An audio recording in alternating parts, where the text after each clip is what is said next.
Michigan-based country rocker Uncle Kracker is currently touring the U.S. for his fourth album, Happy Hour.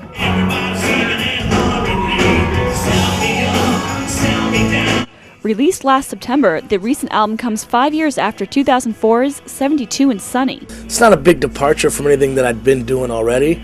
I didn't reinvent any wheels, didn't do anything, nothing crazy, nothing fancy, but just put a lot more fun back into what I was doing. But it hasn't been all fun and games for Kracker, whose real name is Matthew Schaefer.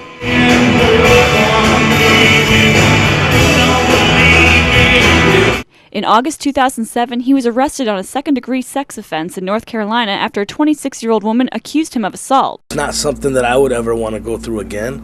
I do see other people go through the same thing, and you know what? In other people's cases, in other people's stories, there's a lot of inconsistencies. I feel bad for anybody involved in situations like that. Later charged with a misdemeanor, Schaefer says it was his daughters who he thought of throughout the ordeal. It always comes down to your kids. Anytime something like this happens or that happens, I guess you think of your daughters first. I, as a father, think of my kids first. And Schaefer says it was his kids who inspired him on his most recent record. About 2 years ago, I had already recorded an album, and my oldest daughter came up and said, "Dad, we don't listen to your songs." She kind of pushed me into a different direction. I threw out the album that I'd already recorded, and I started writing a new one. So I think my kids are 100% responsible for this record. Uncle Kracker is scheduled to tour the U.S. through mid-July.